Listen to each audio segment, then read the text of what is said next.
Hello and welcome to the Choralosophy podcast. This is episode 63, We Face People, The Courage of the Choir with Bob Chilcott.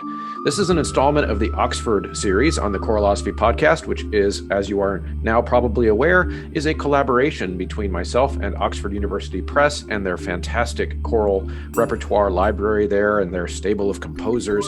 And the mission of this series on the show is to continue to bring you fantastic stories from interesting people within the choral profession, but a little bit more global than the last couple of years of the show has been able to do. And that's the function of this series. So in this conversation, Bob and I, we just get really vulnerable with what it means to us to be choral performers and musicians, because in choral music, in a different way than in other types of music making, we are the instrument.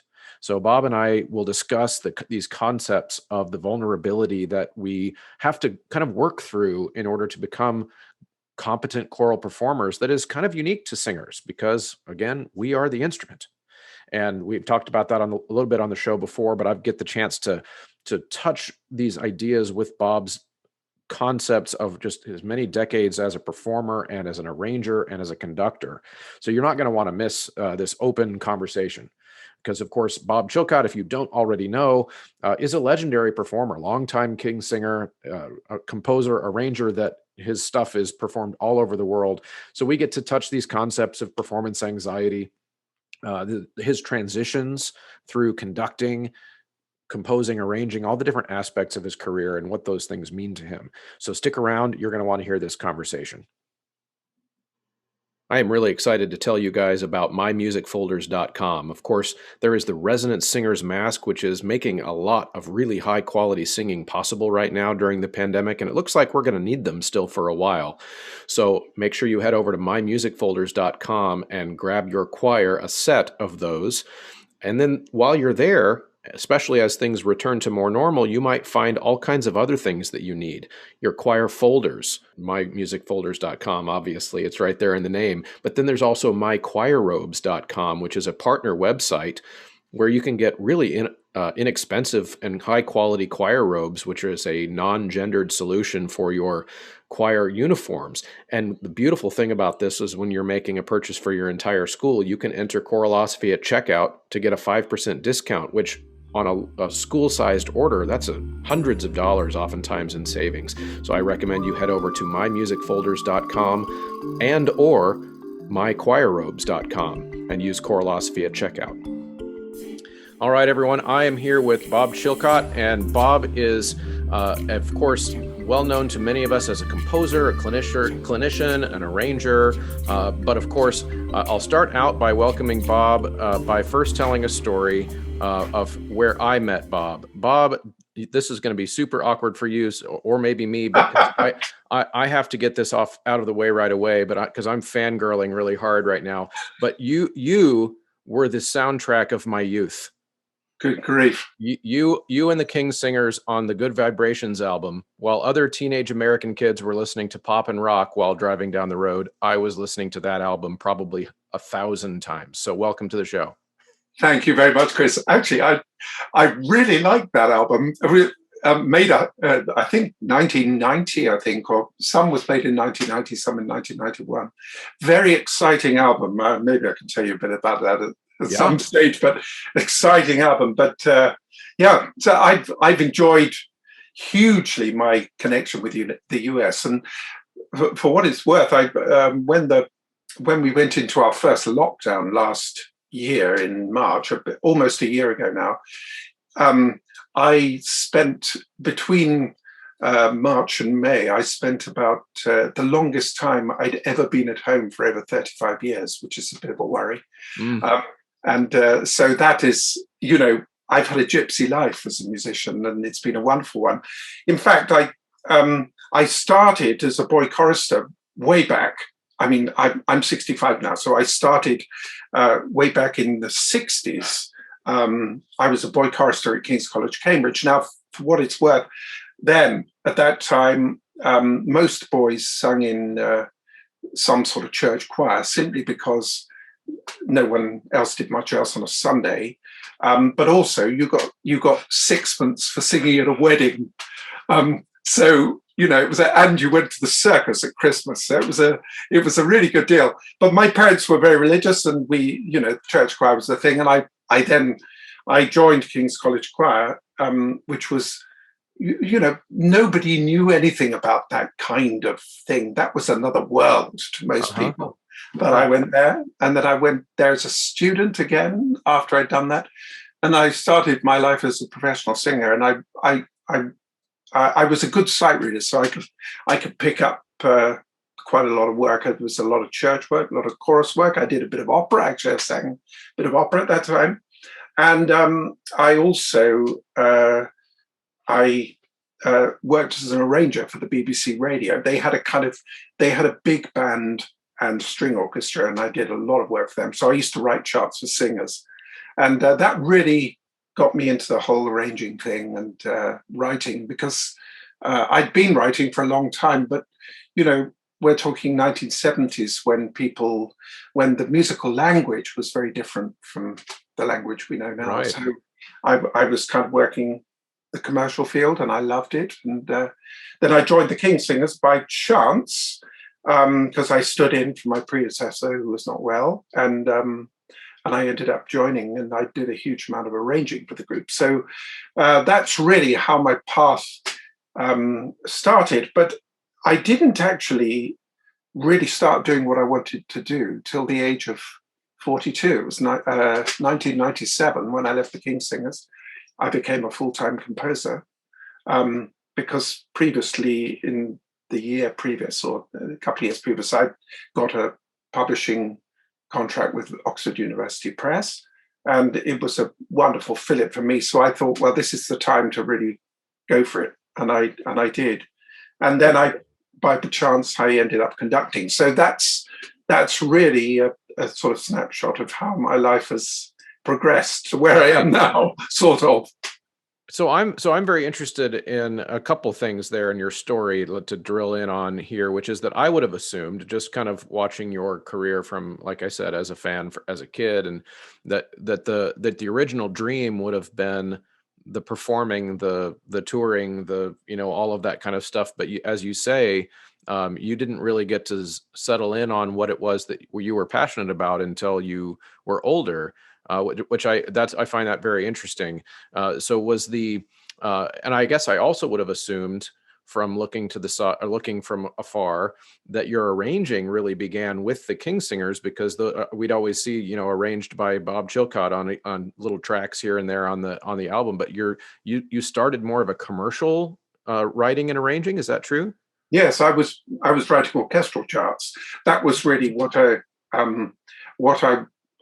was good at it too, actually. Yeah. So I found it came very naturally to me. And the great thing was then, of course, you would write your scores all handwritten, like I do now. Actually, you'd write your scores handwritten, and then you take them to the copyist, and then it would be played in the studio the next day. So it was a very quick learning curve. And I loved that, I loved that challenge of thinking on my feet and thinking quickly and working out how instruments worked. And I was a string player, but you wanted to work out how instruments work. And I realized the more I've done it, and actually since, to me, everything is all about breathing. Mm-hmm. So that was really what I discovered, but it took a long time for me to discover the point at which I would have liked to have been when I was 25, actually, to be honest. But it took me a long time to get there. But I had a wonderful time in between.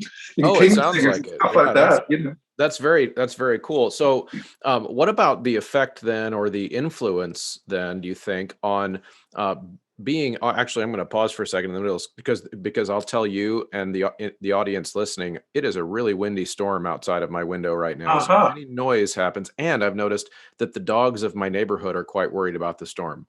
Right. So I will do my best to make it sound good afterwards. Okay.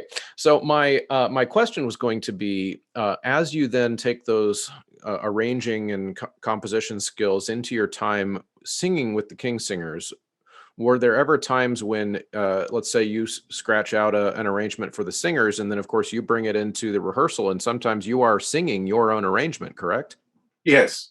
Were Yes. there ever times when that became its own kind of difficult process where you're learning that you had, maybe even done something you didn't like once you got it into the rehearsal process? Um, to be honest, I did a lot of arrangements which I never actually took to the group.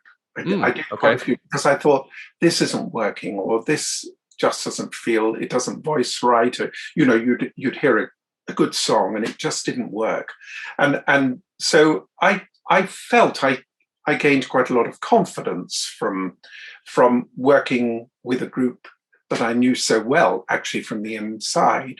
And I did a lot of arrangements too with orchestra. And that was an area which we really developed at that time because we were doing a lot of orchestral concerts in the US. And so it was a thrill. I mean, I remember my first 3 months after I started with the group, I arranged three Christmas carols for the group and the Minnesota Orchestra. And I can remember we did the concerts in Orchestra Hall in Minneapolis, and I thought, I've died and gone to heaven. It was wonderful, and to have such wonderful players and singers singing your music, it really was confidence building. And I had great colleagues; they were very supportive, and also because I discovered through the King Singers, I learned so much from that group, but I discovered so much about the whole way of communicating with your audience. They were very good at doing that. They'd had a lot of experience of it. There was kind of Simon Carrington, who you'll know very well, Alistair Hume, Anthony Holt. When I joined the group, they'd been in it right from the beginning. So they had a real feel for how to tease the listener and how to bring the listener in to what they were doing. And I found that really impacted me very much from the whole point of view of how you made an arrangement or how you built a song, to really make that work for the audience. And that was a challenge which I loved. And I've taken that with me, actually, that they're still, when I go and see the King Singers now, most of them, they're all younger than my children, Yeah. But they're brilliant at shifting and keeping the audience on side, and they know how to make something work in a very unforced way. So a way where you're not in somebody's face. You're letting it happen. You're giving the audience space to come to you, and you're kind of meeting halfway. They are and were absolutely brilliant at that. Yeah, no, I agree. I had a chance to see the group perform live as well a few different times and over the decades. And yeah, that's a really good way to describe it. One of the things you might not be aware of is that the Choralosophy podcast is entirely listener supported. The content I produce here is free and will stay free. And the way I keep myself solvent and keep the show running is having listeners who I depend on and appreciate dramatically helping out. Of course, using the promo code at the affiliates is hugely helpful. But if you want to be more directly involved with helping the underwriting of the costs of the show, you can do that at Patreon. Patreon.com/Choralosophy. Patreon is just a website that allows membership by voluntary monthly payment to help support a creator of content like myself. So you can go to patreon.com/Choralosophy and get in the door over there for as little as $3 a month.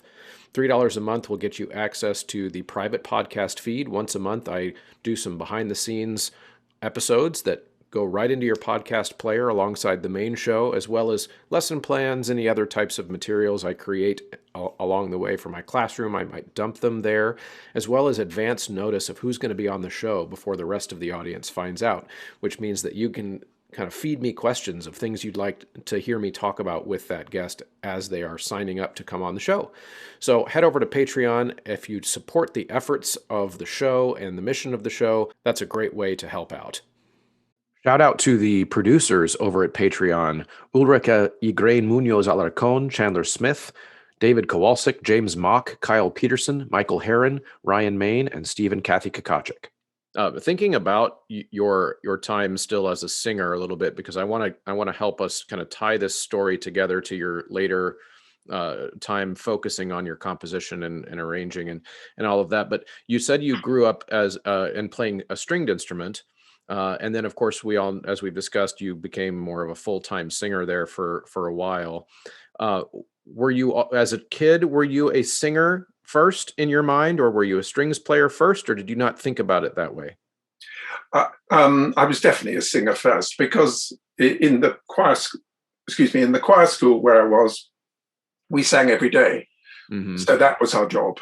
And you got very quickly, you got very used to being part of a process. And you had to keep up with that process. It wasn't a taught process, actually. It was a sort of osmotic process, where you sat next to a guy who'd done it longer than you, and it was kind of do what he does. You know? It was the skill of the director to kind of pick the kind of person who could respond to that. And that was how it was done. Right. And that's kind of the English method in a nutshell.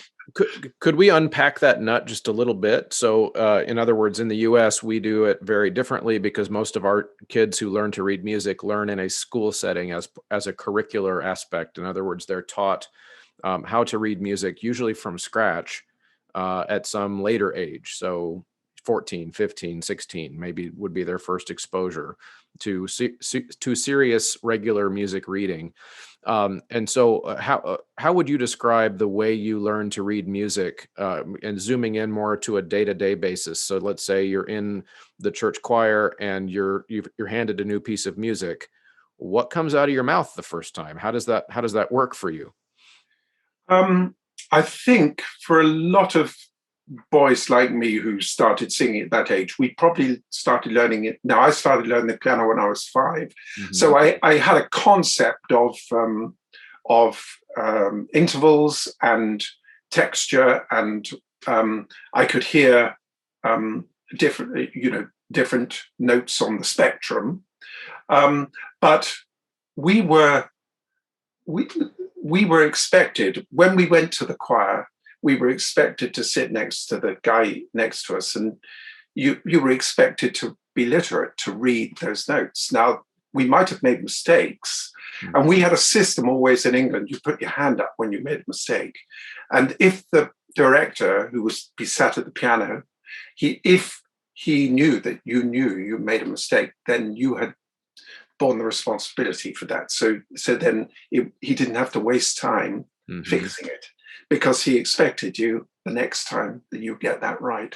And so very quickly we learned to recognize intervals. So I was so impressed when I worked with Texas, all straight work there, and the way that they learn from Kodai, and that method is brilliant. But it was a complete, because it was a visual one. For me, as someone who'd learned to recognize intervals completely by ear, it seemed a bit of a strange one, because you even though it's brilliant, actually, I love it, I wish I could do it, it's a different kind of internal process. So we learned, it's a bit like, in a way, a bit like riding a bike or something like that. You learn very quickly to assimilate the kind of the shape and the intervals and style, and because that was what was expected, so you did it. Interesting. So when you're learning a new piece of music in that environment, is there someone sitting at the keyboard playing the notes of the choir along as you read it for the first time, or is it all done a cappella? It would have been done with piano accompaniment. So the director of music would sit at the piano. He would have a singer on either side of him, a junior singer, and we had that on a rota. You'd have a junior singer in the front, and one of them would turn the pages, so they had to keep on it as well as sing. And then there'd be 2 older boys behind who were kind of singing forwards, so the young boy in front was picking up what they were doing. And so it was just this process of it was a kind of mentorship. So, and he would sit there, we would generally it would be always be done with piano accompaniment, but it was done in such a way that it was you were given the responsibility to get what you had to do right. So we weren't overly helped, actually. Right. Right. There wasn't a lot of tolerance for mistakes and that sort of thing. It was kind of get on with it, you know. Uh-huh. Yeah, it's an interesting thing. Just the difference in how those processes are so varied around the world in terms of how people would learn, right? So, for example, my students, we sing everything from the very first read with no piano accompaniment at all. So they're expected to get the notes without any help from the keyboard, but we use solfege. So, but it's also they learn to hear it in their head, which helps them later. So, for example, my kids, if you ask them, the average kid, if you ask them to sing a fifth, they wouldn't be able to do it because you'd have to say, what does do to so sound like? And then they could sing it. Yeah. It's just because they use different terminology, Sure. but the same concept of they can still hear a fifth. They just in their head, they think do so. Yes. And then they can, right. And so it's an interesting thing. And reason I bring that up, and I think that's a good contrast, is because what unifies all of it though is the end result. And as a singer for you, traveling around the world and now writing for singers, what do you think it is about singing that makes it something that people would tune into a podcast like this and listen to it? They would pursue it by the millions of people around the world. And, why do we sing together? Like, what is it? What is so cool about it, in your opinion? Yeah, I actually, funny enough, we were talking about that in my home just a couple of days ago, because we were talking about, what is it that people, what makes people have the confidence to sing in a choir? And I think one of the things is that when we sing, we face people. It's a very simple thing, but we face people. Most musicians actually, you might be a wind player back in an orchestra, but you don't necessarily face your audience. Singers face their audience, and you look people in the eye. And I'm conscious of this as a conductor when you make that contact with people, eye contact. I remember when I started working with the BBC Singers. Now, that was quite a long time ago. I suppose that was nearly 20 years ago now. I remember at the time, one of the altos said to me, I find it really difficult when you look at me. and I said, why? I know I'm not really, not much to look at, but why? And she said, because I find it difficult. And they learned very quickly that eye contact was really important. And I realized perhaps that a lot of people didn't do that. Now, I worked a lot with kids, so eye contact was right there because they don't necessarily sing with scores, right. and they look at you. So I think you need to go through a lot of hoops to become a singer. You need to have some courage, to have the ability to stand up and be part of something and be happy with who you are. And I love that dynamic of all sorts of different people coming together, and they sing together as one with there's a kind of natural hierarchy about it. Someone will say, oh, well, they're much better singer than I am, Mm-hmm. But I love to have contact. I can remember years and years ago, a friend of mine, he was standing there in the rehearsal, and there were a couple of tenors who were sharing a copy, and one of them, they were looking a bit lost. He said, look at them. He said, I think they don't know where we are. And they were looking a bit lost. He said, look at those two guys. He said, the guy on the left is a postman, and the guy on the right invented quadraphonic sound. And I love that idea of this, that you leave who you are at the door. So it's actually very enabling. You come in all the same, and I think there's a tremendous impact on people when they know that they're all in the same place, and that's what they're doing together. That's really beautifully put. And I agree with all of that. Have you renewed your Sight Reading Factory membership yet this year for you and all of your students? If not, get started. It's not ever too late, in my opinion, to give your students the gift of confident literacy and the empowerment that that brings. It's amazing what happens when you really start to see the growth and you see that confidence build in their eyes. You can always use Choralosophy at checkout to get 10% off your whole order. For a school's order, that's a big savings, and you can use that code every time you renew each school year. I think one of the things that I would add is just encouraging people to think about singing as different than learning to play other instruments in a couple critical ways, and a lot of it has to do with the very vulnerability you would just explain, the looking at someone in the eyes. But I think the next layer I would add is that with singers, we tend to realize that we are the instrument. Yes. Right. We, like in a very fundamental, very real way. So if I'm standing in front of a wind band and the clarinets are flat, then I can talk to the clarinetist, and there is a psychological disconnect between, well, okay, my instrument's flat. I can twist my little embouchure thing, or I can wet my reed and I can blow a little bit harder and I can fix the problem. But when you tell a singer they're flat, that's me. Like I am the one who has done it wrong, and there's a vulnerability there. And I think the reason that the same reason that people are attracted to singing is the same reason some are afraid of it. Yes. Which is that someone will see you and someone will hear you, and there's a certain empowerment, though, that when young people learn to do it for the first time and learn to feel competent in doing it, that there's just a tremendous amount of power that comes from conquering that fear. Yes, that's beautifully put, actually. And I would add even more. Mm-hmm. I think singers become very attractive because they show their vulnerability. I think, but as a singer, you can't avoid that, and that's a beautiful thing to do, actually, because you show yourselves to people. And actually, the fact that most singers, when they're standing in front of an audience, they have hopefully internalized and understood what they're doing. So they have that sense of ownership, and they have that sense of wanting that the listener to be a part of it. And I think for me, that's a very, very important thing, because it's finding out how you do that. And that's a challenge for everybody. Now, have you? That kind of also brings up tangentially the concept of just the fear of singing too, and the performance anxiety.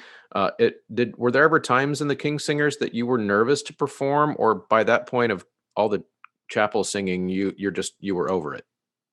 Oh no, I think nerves were very much part of the picture. I found as a singer, I found certainly as a young singer, I think it was, as I got a bit older, I lost my confidence. When I was younger, I had much more. I didn't really think about what I was doing, but I think that was, around the time my voice was changing, I became more self-conscious and all that sort of stuff. And that's a challenge, I think. But as an older singer, there would be times when you'd be very compromised by maybe you weren't well. I mean, in the King Singers, we always went on stage. No one was ever ill, but you might not have been in good shape. I can remember one time we did a concert in Los Angeles, and we sang this wonderful piece by Ned Rorem that he wrote for us, settings of the Civil War poetry, absolutely magnificent piece. And there was a big tenor lead in that piece. There was a lot for the tenor to do. And I remember we walked off the stage, the group after it ended, and I didn't have a note in my body. I had laryngitis that tour. I did the whole tour with laryngitis. I didn't have a note in my body. I was terrified. And I went on, and somehow we did it. And someone came up to me after, and they said, "Do you know, I've heard that piece loads of times, and that's the best you've ever sung it." Oh. And, I thought, well, I got away with it. But there was something very beautiful about what she said, because maybe you use different resources of what you have to give. And I found that, well, I was really moved by what this person said. So Yeah, that's an interesting phenomenon for singers, I think, sometimes, is that, I remember having a couple experiences in my youth with my voice teacher, where I would go into the beginning of the lesson and apologize in advance because I've been sick, and it's not going to be very good. And then afterwards she might say something, well, that was maybe the best one you've done. yeah. Of that.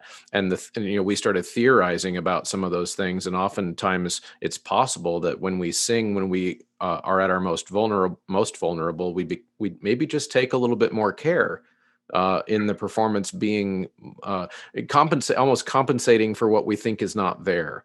And the listener gets more out of it than we realized we had to give.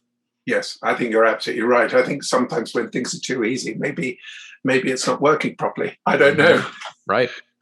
What about, okay, so thinking further ahead into your life now, I'm curious to tie these things together. What about nerves when comparing your experience in the past as a singer to your experiences on stage as a conductor? Are there anything, was it ever worse, or was it ever better? Or talk to us about how you've processed that as a performer.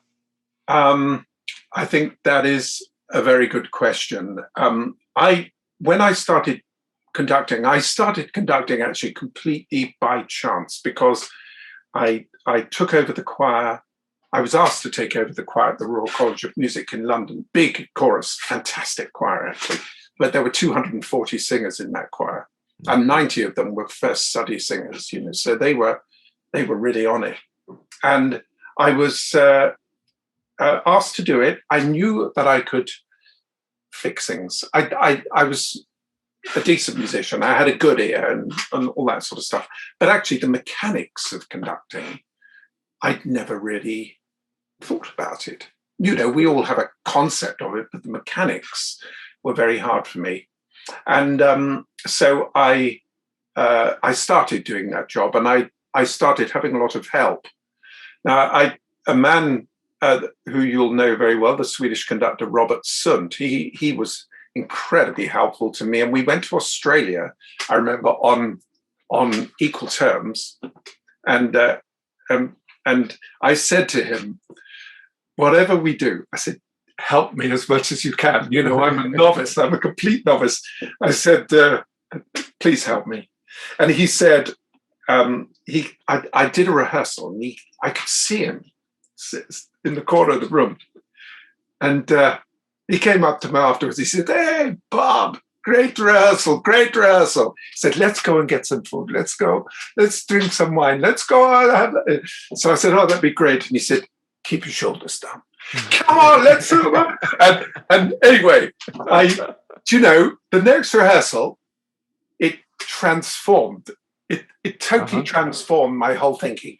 And I remember I said to Robert a few years ago, who he was Eric Erickson's assistant, and took over his men's choir and did, I said, that was brilliant. I just wanted to thank you. Years later, you don't know, you transformed my life. He said, well, it was the only thing that Eric ever said to me, which I thought was lovely. But I found the whole mechanical side of conducting. It was actually the way that you would process the ideas that you were trying to shape into some physical action that made sense to the singer, but also became a kind of natural way of thinking of the music that you were showing that. That was the big challenge for me. So I did have some great difficulties with confidence in that sometimes, because you think, I'm about to bring this chord off. I can't remember how to do it. It's the simplest thing to do. Yeah. And you suddenly think, I can't remember how to do it. And things like that, these things that get in the way of what you're trying to do with music, but are very, very important. So I've been there. I've had all those. Right. Yeah, no, that brings up another interesting comparison, really a contrast, I guess, between the U.S.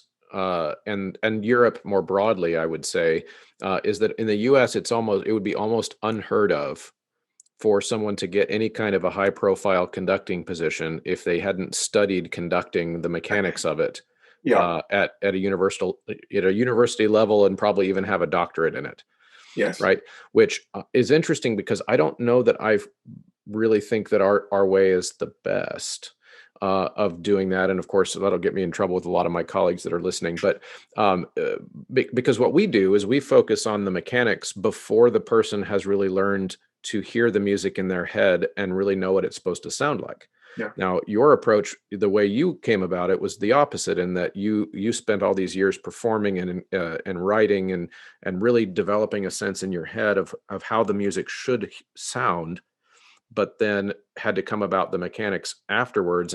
That's an interesting thing, because I remember being a 20-year-old taking conducting for the first time, and basically just learning to go like this while a CD played, a four pattern, for those of you who are listening, and then of course I'm conducting along to a CD. And the problem with that, as I look back on it in my older years, is that at the time I was simply learning to wave my arm, but by conducting to a CD, it was going to sound great no matter what I did. Yeah. And so I wasn't really learning to hear the music and to respond to the music in the moment. So I almost kind of envy your path, because I wish that I had learned those things first. Well, it's interesting you say that. I because actually, when I started out with singing, and professionally, when I started singing, the kind of style of conductor that came in to conduct choirs in general was pretty autocratic. So the singer was very much the person. He just had to do what he was told, or he or she was told by the conductor. And it was that was the style. And over the last years, I think that's changed. And one of the reasons is, I think a lot of particularly English conductors, have been singers. And that's made a tremendous difference. And also, I remember a very powerful thing in my life, learning about music, was when I was a student. I was a postgrad student at the Royal College of Music after I was at Cambridge. And I was asked with another tenor to go and sing the little bits of solo. There were two tenor parts in the Stravinsky Mass, with a choir in London, and Simon Rattle, the conductor, was conducting, and the London Sinfonietta. It was a really good concert. And we thought, yes, fantastic, So, and they said, you'll have to sing in the rest of the concert too. So we said, absolutely fine, that's great. And we were singing the Requiem Canticles of Stravinsky. It was a difficult program. The Stravinsky Mass, I can't remember what else, but I can remember now. Simon Rattle he's just about the same age as me. So, but he was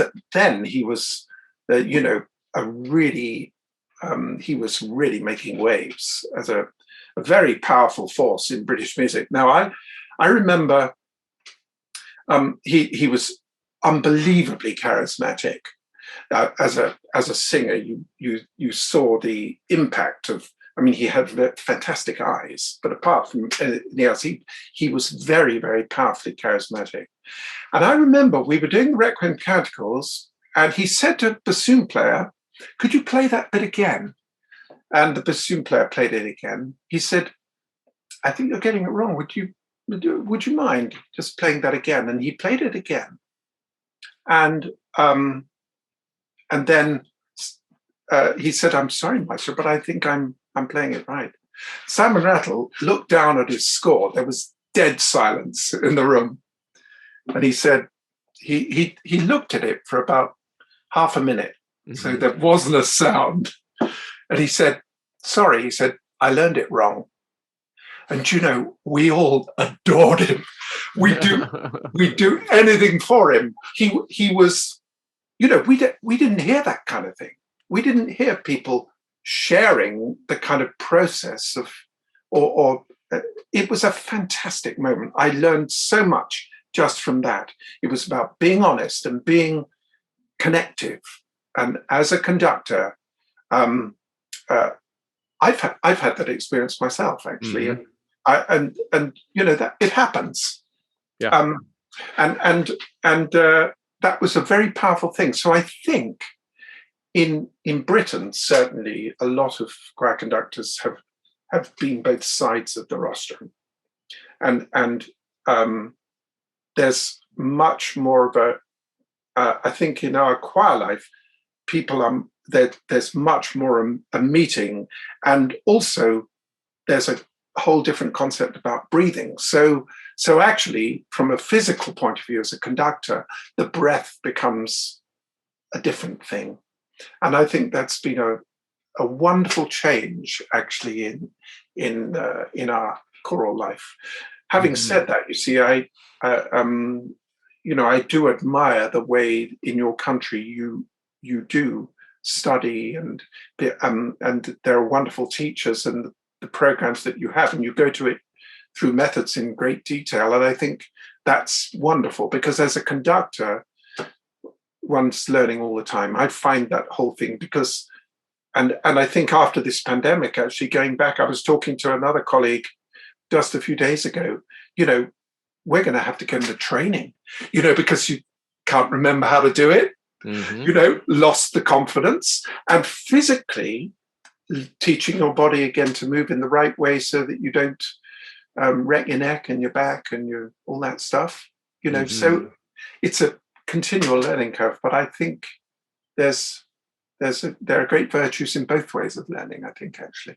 Absolutely. And I think the way I process that dichotomy is to think that regardless of how you start, whether it's in a conducting class with a shaking hand because I could barely hold on to the baton, I was so nervous, at that age, or starting out as a singer like you did, I still really believe that regardless of how you start or finish, that it's so important for directors of choirs, and that's where my expertise is, of course, so I won't talk about the bands and the orchestras, but to direct a choir, you've got to be a singer in some capacity. We can't all be Bob Chilcott and sing for years in the King Singers, but if you're in a community that has a community choir, go join it. If you have a church nearby that you could sing in the church choir, I think one of the things that I see a lot is conductors who don't sing, and then we forget what that feels like, and what it, like you said, what it feels like to be on the other side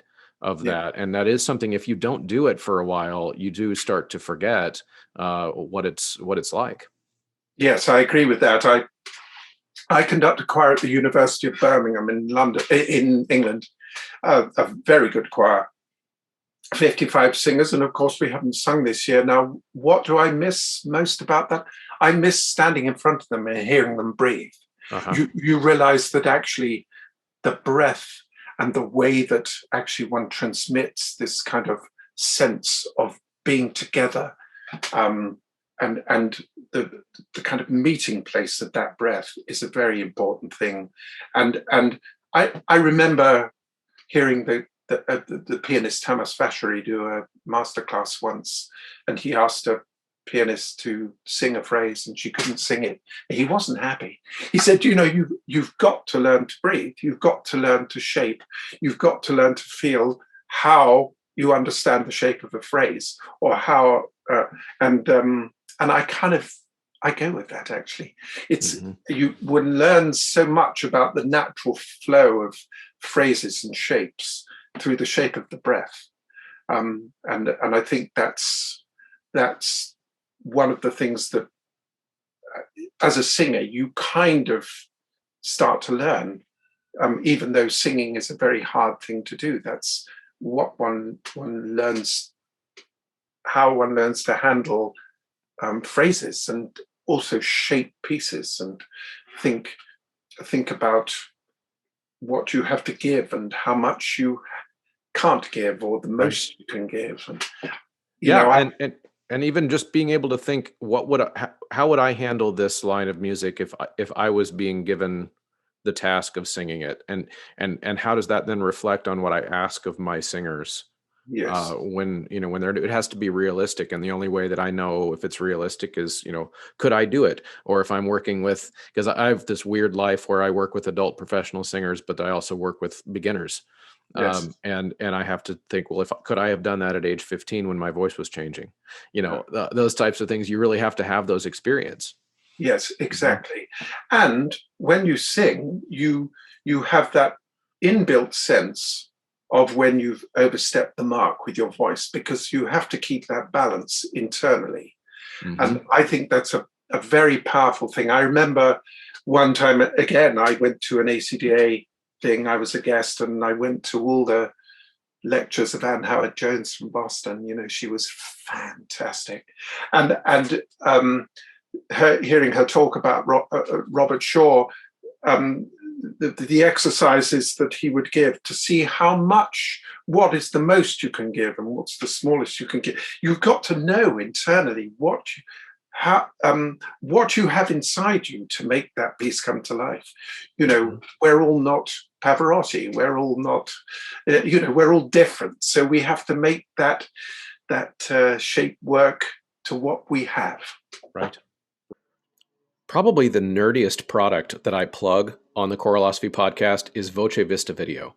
VoceVista.com/Choralosophy will allow you to download a software that will revolutionize your students' understanding of how sound works and what to listen for when they are singing. It is a overtone analyzer that can be projected up on your screen, or I've even used it during the pandemic in virtual modules because I can screen share it and show different things that are happening there. But basically, the value to a choir teacher is that it allows you to prove to the students what vowel they are singing, to prove to the students that they might be lacking resonance, because they can see it on the screen rather than you having to be the bad guy, which that's what I love about it the most. Because in my early years before this technology was in my hands, you're not singing ooh. Yes, I am. You're not singing oh. Uh-huh. And then I had to be the bad guy. I was like, no, your vowel is not correct. And there was always an argument. With Voce Vista, I can show it to them. I can show them what happens to the overtone spectrum when they actually move their mouth, when they make their lips round instead of just thinking that they're making their lips round. It's a great product. And the cool thing about it is if you head to vocevista.com/Choralosophy, you can download it for free, play with it for 30 days, decide if you want to make the investment. It's a $99 software, but with my discount code, it's $89. And it is money well spent. I highly recommend this product to add a layer and a dimension to your students' understanding about the voice. Right. So let's take that same idea then into a little discussion about your compositions and the things that people would be able to find at Oxford Press. So arrangements, original compositions. How much of your time as a singer and then later conductor plays into your process for creating a piece? Oh, hugely, because I think I'm teaching that through this year, because I've not been doing any conducting. I've been teaching at a school, a very good school actually. I've been teaching 2 days a week, and I've been trying to show that actually a lot of musical concepts are about the actual idea and gesture. And I think as we have to approach any piece of music we write, or we have to approach anything we conduct, or anything we perform, we have to do it for a reason. And we have to find that reason. We have to identify with the gesture of what we're trying to do.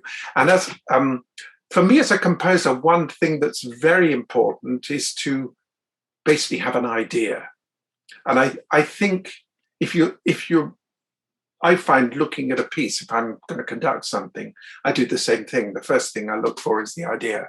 Or you might have a very cloudy concept of what the idea is, but this is the idea, and this is the world, and this is the sound world, and this is the energy, or this is the opposite of that, the peacefulness. It's about the concept, and I think concept is where we need to be, because that's where the inventiveness comes from. That's where the kind of that's where we hit on ideas that we didn't know we had, or resources that we didn't know we had. So for me, they're all very intertwined, and I'm so grateful to have had a performing life, because I think as a composer, for me, the whole reason I compose is because I want people to perform. I've got a job as a composer, so it's nice to make a living, but actually, I write music because I want people to sing. Right. And that's a very, very powerful thing in me, because I found there were lots of types of music that I sang that I just couldn't enter that world. And when you can't enter that world for whatever reason, it's the most frustrating thing in the world if your voice doesn't work, or you can't physically make that transition into being part of something which you actually identify. Yeah, now this might be an obvious point, but I'm going to voice it anyway, which is that you write because you want people to sing and to perform. And the obvious point is that must mean that at some point in your life, your own singing and performing meant so much to you that you now feel the need to help other people have that experience, have those types of experiences. Is that fair? I think it's absolutely fair. I think, if I'm honest, when I joined the King's Singers, or when I started singing with the King's Singers, I started singing with them because I filled in for another guy. Now, if I'd auditioned for that job, I'd have never got the job, because my voice wasn't the right voice for the way that it was then. And I found my way. I wasn't... I don't think my voice, if I'd auditioned, my voice wouldn't have been the kind of voice that they were looking for. But I was very quick musically. I could assimilate things, and I learned very quickly. But I had such a privilege singing some. I mean, I can remember some concerts which it was the most exciting thing in the world to sing in those concerts, and the feeling that I had. And it wasn't because it was me. It was nothing to do with me thinking, what a terrific singer I am, because I never thought that, and I didn't need to. I was part of something. Right. And we were all actually, when we were on, it was the best thing in the world. And I had the double whammy of, having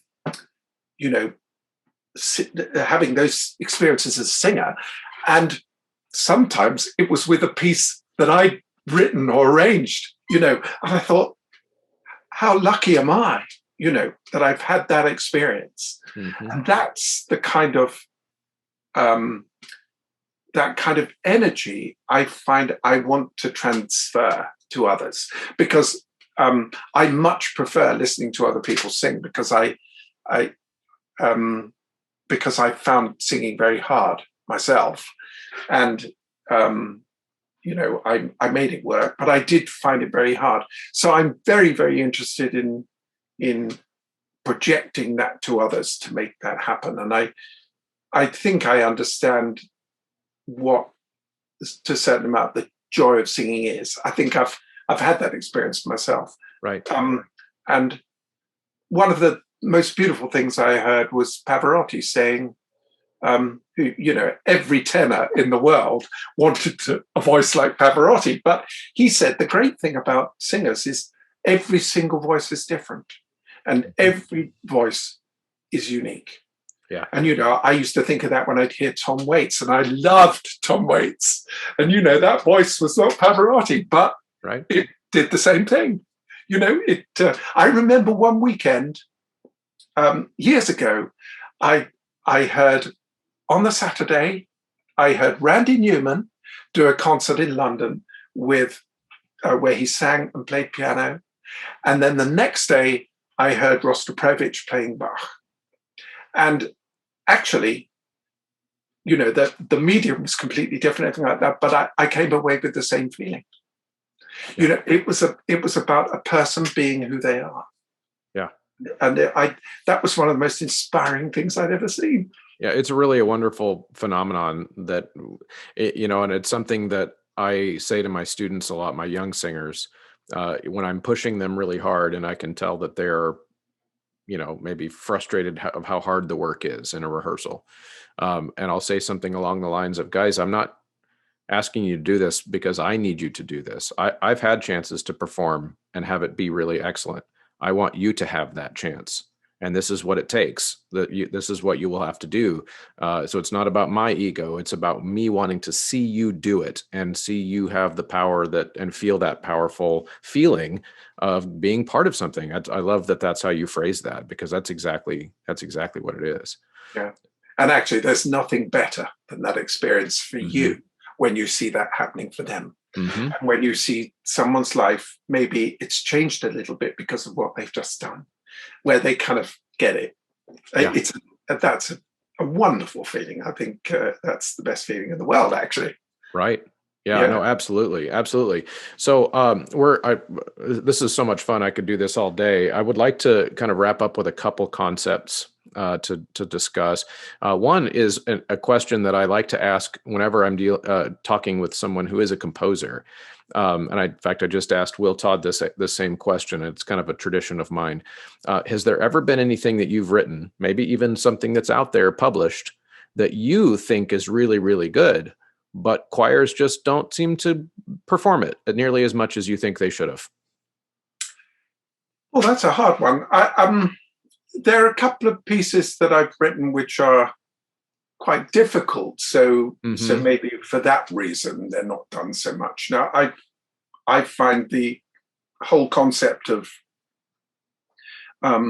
understanding what people are able to do and what they're not able to do is something I work at, and because you want to do things to make people want to do it, and it might be quite difficult. I think a case in point of a piece, it's not by me, but John Rutter's Gloria. Now, John Rutter's Gloria is difficult. It's not an easy piece, either to conduct or to sing. There are some very, very tricky bits in it, and yet people want to do it. So they're drawn, and actually a lot of choirs have become better from learning that piece because they're able to, assimilate something, and they thought, well, maybe we couldn't have done that. I think I've written a few pieces. I've written such a lot, to be honest. There's quite a lot of stuff that maybe isn't performed so much, and of course, because that's the nature of having a catalogue. But I think that's for other reasons. So that maybe I misjudged the idea, or maybe it's just something that didn't communicate in the way that I thought it would. I can't think of an actual example, but there are loads of them, I'm sure. Now, speaking of your catalog, are you one of those types of composers where all of your catalog is in Oxford, or do you have other places people can find your music? Well, all the music I've written since 1995 is with Oxford, because that's when I was very lucky. I became contracted, so there was a kind of contractual obligation to publish everything. Well, the great thing about Oxford Press has been, it's been a gift to me, because I live 15 miles from the press. They're a fantastic bunch of people, and they really care about what they do. So they've really invested in my work hugely. So I've been very lucky from that point of view. Before that, I had my very first piece was published by Hinshaw, and that was great. And I had, obviously Hal Leonard through the King Singers connection, but everything since 1995 has been with Oxford, and it's been a very fruitful partnership. And for me, the partnership aspect of it has been the most exciting thing, because again, it's the same thing as being a conductor. It's about it's about doing it together. And I think, we all have things that we can and can't do. And I think I find there are so many things I can't do, but I know the things that I can, I think I can have a good shot at. So you need people to help. And I think collaboration is the best thing from that point of view. So I've been lucky from that point of view. That's such a neat thing. And of course, exceedingly rare in the world of composition, the further along we go. At least it seems to be from an observation of composers that contract with one particular publisher. Yeah. Is that true? I think the publishing world has changed hugely over the last 20 years, and I think it will continue to change. I think I've been extremely lucky from that point of view, because I think that the thing is now that all composers, if you're going to build a catalogue, you have to build a kind of profile. You have to build. You have to have a body of work that represents because there are a huge number of composers all over the place, and everyone is trying to get their voice heard, and that's very hard. It is very hard, but it's a path that a lot of people find their way through different paths, and that's really great. I think one has to be inventive, and if the desire to do it is strong, you just have to find the way to make it work. Right. That's awesome.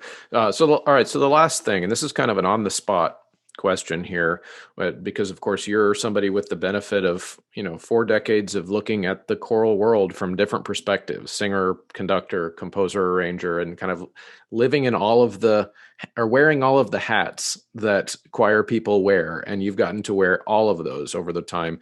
What are some things that you feel like the choir world should be talking about and learning about, discussing more than what we currently are? And what's something you would throw in there just as an encouragement on the way out for people to think a little bit more about?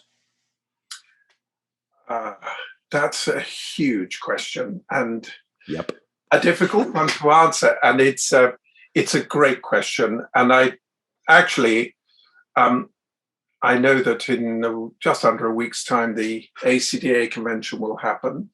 And it's all about diversity. Now, I think diversity is the story of our day. And it's a good thing it is, because I realize in my life how much things have changed. And there are a lot more things that do need to change. I'm very, I think on International Women's Day in Britain and the BBC, that every single piece of music on the classical music program was written by a woman. And, I think that's great. This idea that we need to look out, we need to understand too that being a musician, and being particularly a choral musician, because you can go anywhere in the world, and I've been lucky to go to lots of places, and you go to places and you realize that actually we're all the same. And I think that message is the most powerful message of our time. We are all the same. And I think choral music shows us that we are. We might do it in slightly different ways, and we might imitate each other. But we do that with joy, and we do that with respect. And I think that's the big thing to think about, because I think sustainability is the message of what will come out of all this, what we're experiencing now. Sustainability, unity. And we've not been terribly good at that recently. And I think we need to shout about that in the choral world, because that's what we do. And we do it well, I think, but we need to really be sure of that and work at it more. Yeah, I agree. And that's I like your framing, because it is true that the choir world is not exempt from those problems in the past, but it is also true. So like two things can be true at once, right? Which is that it's also true that compared to many other spheres of human activity, the choir world has been including maybe better than some, in the sense that, I just think of it pragmatically, like how boring is it to go to a choir concert where all the music is from the same place at the same time? We've been diversifying programming for a long time, but now I think the next step, and this is where that ACDA convention and its message comes in, is that diversifying the programming is one thing, and that's great, but also diversifying who we are seeking out as in membership of our ensembles and our organizations, and in what ways are we reaching out to people, and not just to giving lip service to different kinds of music, which are two totally different things. And I think that's where we're headed. Yes, I agree with that. I think that's great. Very well put. Yeah. Yeah. Well, this is so much fun, Bob, and it's been really fun to get to know you a little bit better and help people hear a little bit about the mind behind all of the Bob Chilcott pieces that we see and that we love to do. I didn't mention this earlier, but one of my favorite things of yours was your making of the drum. Oh, great. I like that piece too. It is so much fun. And I've done it twice now with my kids at school, and both times because I've been doing it for a long time at the school. And they love it too. Like it's a kind of a transformative piece for once I can get Midwestern American teenagers past all of the kind of bloody, gory language in there. Yep, I get you. Yeah. Yep. And I might have to deal with a couple phone calls from a conservative Christian mother who doesn't want, the pagan imagery or whatever, but then I explain it to her, and it's fine.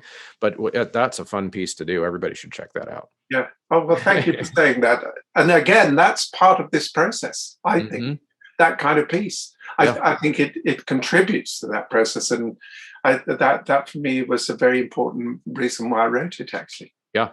Yeah, like encouraging people to think about your perspective is not the only perspective.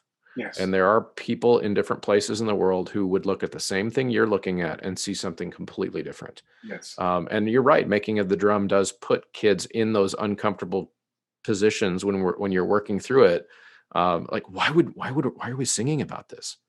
Well, okay, let's talk about that. Let's talk about how that seems strange to you. But there are places in the world where this would not seem strange at all. Yeah, it's wonderful, and I think you're doing great work, and that is also in many ways the mission of doing a show like this. We get to have these types of conversations and really dig in. So I appreciate your time. No, it's a pleasure. Thank you, Chris. And I really appreciate your connectiveness, because it's nice to talk, and it's good to talk about these things. Yeah, absolutely. Well, thank you so much, and have a great week. Thank you. You too. Okay. Thanks, Chris. Thank you, as always, for sticking around to the end of an episode. I enjoyed having that conversation with Bob, and I hope you enjoyed being a fly on the wall. If you stuck around this far, that means you probably got something out of it and enjoyed that conversation. I just know I was kind of fanboying and nerding out on getting a chance to talk with Bob, because as you heard at the beginning, I was a huge King Singers fan as a kid. And so that meant a lot to me to get a chance to have that conversation and share it with you. So as always, on the way out, there are huge favors that you can do for the show that are free, that help me a lot. Liking, sharing, commenting, interacting, helping me beat the algorithm is extremely helpful. It saves me not only time, but actual dollars to beat those algorithms. So please share liberally. Also, of course, for a little bit more commitment, you can leave ratings on the podcast apps that you use or on Facebook. You can also, but of course, that takes courage. Of telling people publicly that you enjoy this show, which maybe you have to keep that a secret. I don't know, but that does take a little bit more commitment, as well as joining the Patreon page, patreon.com/Choralosophy. You can get in for as little as $3 a month. The $10 a month level gets you on that producer level that gets shouted out on each show.